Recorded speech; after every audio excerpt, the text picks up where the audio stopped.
Confucius and the Lesson of Silence.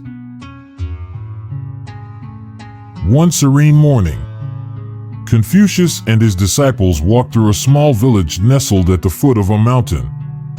The winding dirt road led them past lush green fields. But the atmosphere in the village was anything but peaceful.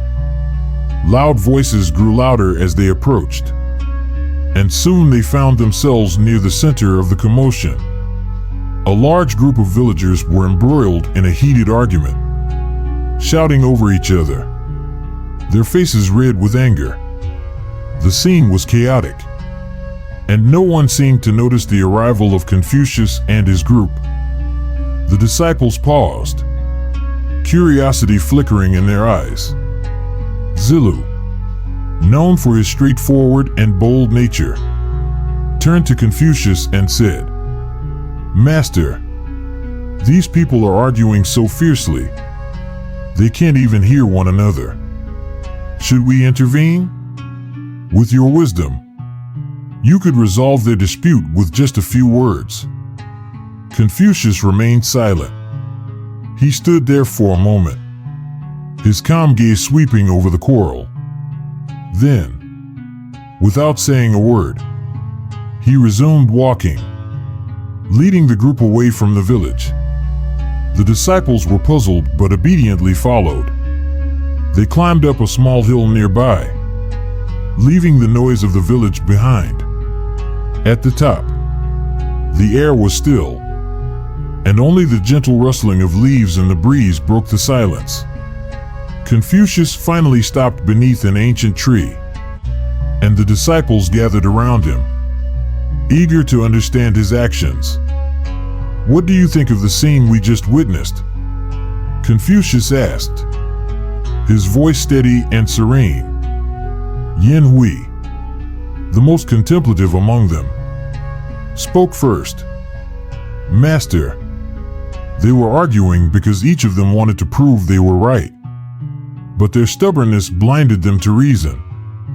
Confucius nodded, his expression calm but approving. He sat down on a large rock, picking up a dry leaf from the ground. He let it drift away on the wind and said, "Silence, my students, is often more powerful than 1,000 words." In the scene we witnessed, words had ceased to be a tool for communication. They had become weapons. When people are consumed by the need to win, they no longer hear anything but their own voices. You asked me to intervene, but tell me, would my words have reached them through their anger? Zhigung, a disciple who loved debate and logic, questioned, "But Master, if we don't speak up, how can we help them understand what is right and what is wrong?" Confucius turned to Zhigung, his gaze kind but piercing.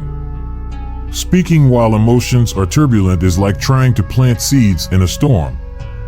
Nothing will take root.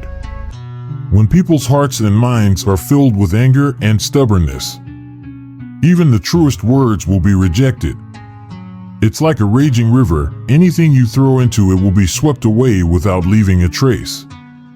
But if you wait for the waters to calm, even the smallest pebble will ripple across its surface." The disciples sat in reflective silence, digesting his words.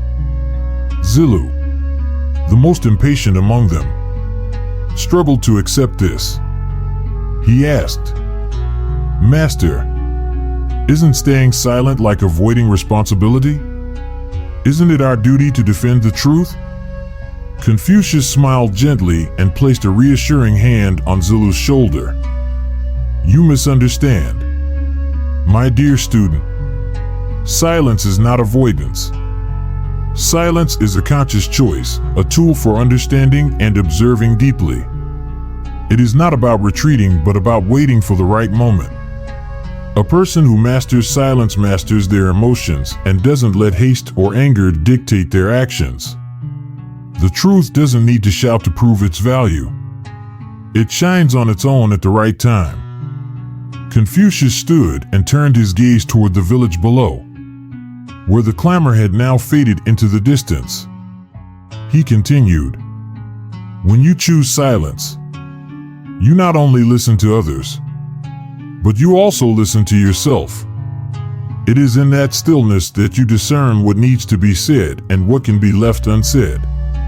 If we wait until their anger subsides, one well-placed word can resolve what 100 shouted words could not."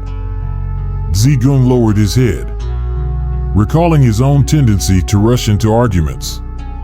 He realized that winning a debate often came at the cost of true resolution. Perhaps, he thought, the key was not to win, but to bring clarity through patience.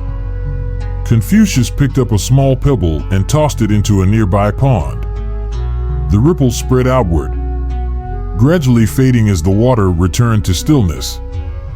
"Remember, my students, words are gold, but silence, when timed well, is a gem. Speaking does not always equate to wisdom, but knowing when to remain silent shows great strength and understanding. When you master silence, you master yourself." The sun began its descent, casting a warm golden light over the hilltop. The disciples sat quietly, their minds absorbing their master's lesson. They realized that silence was not simple, it required patience, control, and the wisdom to recognize the right moment to speak.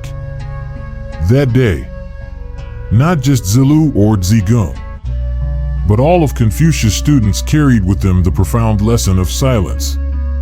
As they resumed their journey, they walked not with loud discussions, but with thoughtful reflection.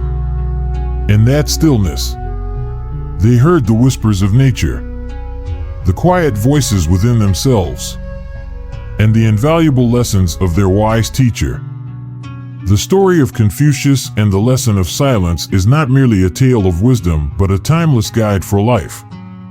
In an increasingly noisy world, it reminds us that sometimes, the most powerful thing we can do is to pause, listen, and let silence guide us to clarity and understanding.